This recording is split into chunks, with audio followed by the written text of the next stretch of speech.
Everyone, welcome to study for yourself. मैं हूं मोनिका बिस्ट और आज हम करेंगे क्लास 11 3 वर्ग के महत्वपूर्ण प्रश्नोत्तर। सबसे पहला प्रश्न है आपका, टैली से क्या अभिप्राय है। तो देखो, टैली जो था वो एक प्रकार का कर था, एक प्रकार का टैक्स था, और ये जो कर था वो राजा किसानों पर लगाया करते थे। साथ ही साथ पादरी और जो अभिजात वर्ग था वो इस कर से, इस टैक्स से मुक्त थे, उन्हें ये कर नहीं देना पड़ता था। इसके बाद आपका क्वेश्चन है, फ्रायर से क्या अभिप्राय है या फ्रायर किन्हें कहा जाता था। तो देखो, फ्रायर भिक्षुओं के ऐसे समूह को कहा जाता था जिस समूह ने मठ में ना रहने का फैसला लिया हो। ये जो भिक्षु थे वो एक स्थान से दूसरे स्थान में घूम घूम कर लोगों को उपदेश देते थे और दान से अपना जीवन व्यतीत करते थे। इसके बाद आपका क्वेश्चन है, नाइट कौन थे और इस वर्ग का उदय क्यों हुआ। साथ ही साथ नाइट और लॉर्ड के आपसी संबंधों की विवेचना कीजिए। तो देखो, अगर नाइट्स की बात की जाए तो यूरोप में 9वीं शताब्दी के दौरान कई युद्ध हो रहे थे, जिसके लिए जो मौजूदा सैनिक थे वो पूरे नहीं हो पा रहे थे, पर्याप्त नहीं थे। इसीलिए अच्छे घुड़सवार और अच्छी अश्व सेना की आवश्यकता ने एक नए वर्ग को बढ़ावा दिया,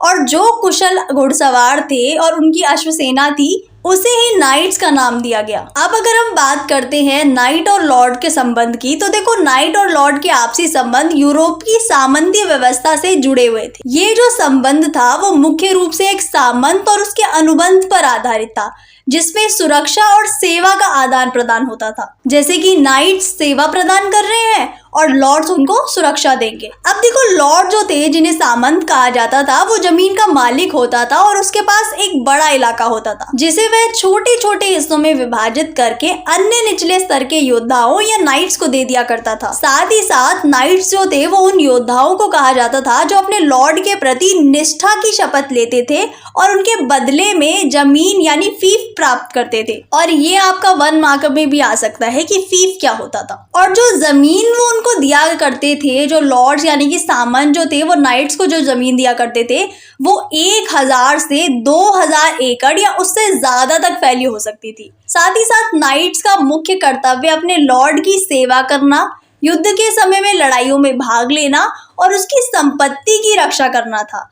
बदले में लॉर्ड जो था नाइट्स को सुरक्षा, जमीन और अन्य संसाधन मुहैया कराता था। अब ये जो व्यवस्था थी वो पारस्परिक जिम्मेदारी और स्वामी सेवा के रिश्ते पर आधारित थी। लॉर्ड अपने नाइट को सैन्य समर्थन के अलावा राजनीति और कानूनी संरक्षण भी देते थे, जबकि नाइट्स अपने लॉर्ड के प्रति वफादारी निभाने के लिए बाध्य होते थे।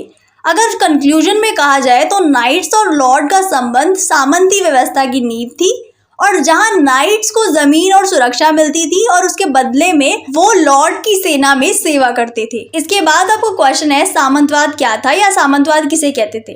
तो देखो, सामंतवाद एक जर्मन शब्द था जो फ्यूट से बना था, जिसका मतलब होता है भूमि का टुकड़ा। सामंतवाद जो था वो एक प्रकार के कृषि उत्पादन को दर्शाता है जो सामंतों और कृषकों के संबंधों पर आधारित था। कृषक यानी कि जो किसान होते थे वो सामंतों को श्रम सेवा प्रदान करते थे और उसके बदले में उन्हें सैनिक सुरक्षा मिलती थी। साथ ही साथ सामंतवाद पर सबसे पहले काम करने वाले जो फ्रांसीसी विद्वान थे उनका नाम था मार्क ब्लॉक। उन्होंने भूगोल के महत्व और मानव इतिहास को समझने पर जोर दिया ताकि लोगों के व्यवहार और दृष्टिकोण को समझा जा सके। इसके बाद आपको क्वेश्चन है, मध्यकालीन यूरोप के मठों में ईसाई भिक्षु कैसे जीवन व्यतीत करते थे। तो देखो, मध्यकालीन यूरोप में ईसाई धर्म के जो कुछ महत्वपूर्ण लोग थे जो कि पादरी नहीं थे, वो एकांत में अकेले रहना या अकेले जीवन व्यतीत करना पसंद करते थे, और यह जिस धार्मिक समुदाय में रहते थे उसे मठ या एबी कहा जाता था, और इन लोगों को भिक्षु कहा जाता था। ये जो भिक्षु थे वो अपना संपूर्ण जीवन मठों में रहने, प्रार्थना करने, अध्ययन करने और कृषि जैसे शारीरिक श्रम वाले काम करने में व्यतीत करते थे। साथ ही साथ इन भिक्षुओं को निश्चित नियमों का पालन करना पड़ता था, जैसे कि जो भिक्षु थे वो विवाह नहीं कर सकते थे, साथ ही साथ उन्हें व्यक्तिगत संपत्ति रखने का अधिकार नहीं था, और इत्यादि ऐसे कई सारे रूल्स थे। अब देखो, एक भिक्षु का जो जीवन है वो एक पुरुष या महिला दोनों अपना सकते थे, और जो पुरुष भिक्षु थे उन्हें मोंग कहा जाता था और महिला भिक्षु को नन कहा जाता था। इसके बाद आपका क्वेश्चन है, श्रम अधिशेष से क्या अभिप्राय है। तो देखो, लॉर्ड की जागीर पर किसानों के परिवारों के श्रम से होने वाला जो उत्पादन था उसे श्रम अधिशेष कहा जाता था, और ये सीधा लॉर्ड के पास जाती थी। साथ ही साथ किसानों के परिवारों को सप्ताह में 3 या उससे अधिक दिनों तक लॉर्ड की जागीरों पर काम करना पड़ता था। इसके बाद आपको क्वेश्चन है, कैथेड्रल नगर से आप क्या समझते हैं या कैथेड्रल नगर का क्या अभिप्राय है। तो देखो, सबसे पहले हम जान लेते हैं कैथेड्रल शब्द का मतलब। तो देखो कैथेड्रल जो थे वो उन बड़े चर्चों को कहा जाता था जिनका निर्माण 12वीं सदी में फ्रांस में शुरू हुआ और इन चर्चों को मठों की संपत्ति पर बनाया जाता था। साथ ही साथ इन्हें पत्थरों से बनाया जाता था और ये इतने बड़े होते थे कि इन्हें बनाने में काफी श्रम और कई साल लग जाते थे। अब हम जान लेते हैं कैथेड्रल नगरों के बारे में।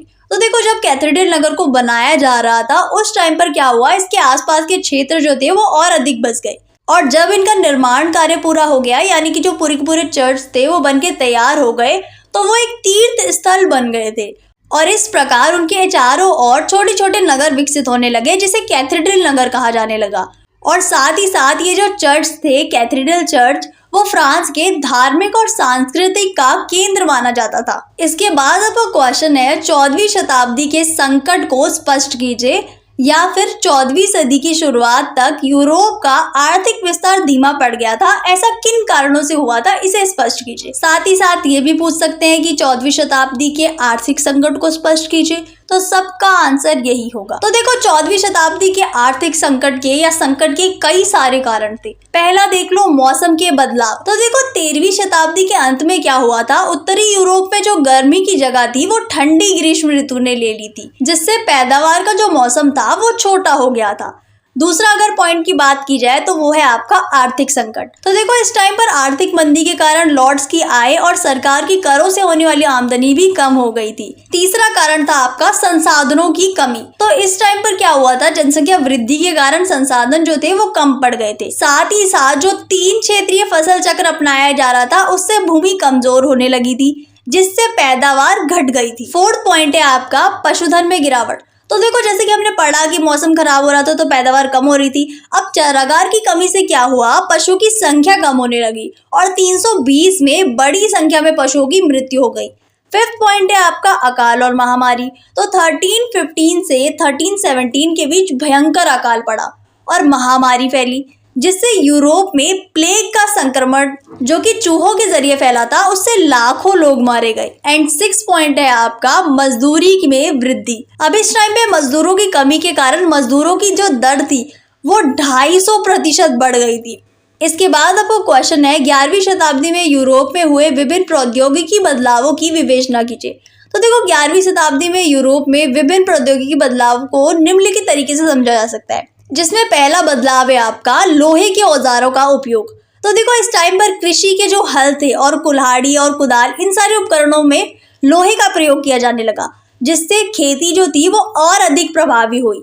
साथ ही साथ 3 खंड वाली कृषि प्रणाली को अपनाया गया, जिससे खेतों को 3 पार्ट्स में डिवाइड किया गया, जिससे भूमि की जो उर्वरता थी और जो उसकी उत्पादकता थी वो बढ़ी। साथ ही साथ इस टाइम पर जल और पवन ऊर्जा का भी प्रयोग किया जाने लगा। तो देखो मिलों में जल और पवन ऊर्जा का प्रयोग किया जाने लगा, जिससे अनाज पीसने जैसे जो काम थे वो आसान हो गए। फोर्थ पॉइंट है आपका घोड़े की नाल, यानी घोड़े के लिए जो लोहे की नाल लगाई गई उसका उपयोग किया गया, जिससे वे कठिन और कठोर रास्ते पर बेहतर तरीके से चल सकते थे। एंड लास्ट पॉइंट है आपका नई खेती तकनीक। तो देखो गहरी जुताई और भूमि समतलीकरण जैसी नई तकनीकों का विकास हुआ, जिससे कृषि की उत्पादकता में वृद्धि हुई। सो उम्मीद करती हूँ आपको ये वीडियो अच्छा लगा। अगर ये वीडियो अच्छा लगा तो इसे लाइक कीजिए, शेयर कीजिए और चैनल को सब्सक्राइब कीजिए। साथ ही साथ अगर आपको ऐसी और वीडियोस देखनी है इंपॉर्टेंट क्वेश्चन आंसर की, तो प्लेलिस्ट लगी हुई है डिस्क्रिप्शन में, आप चेकआउट कर लीजिएगा। And once again thanks for watching.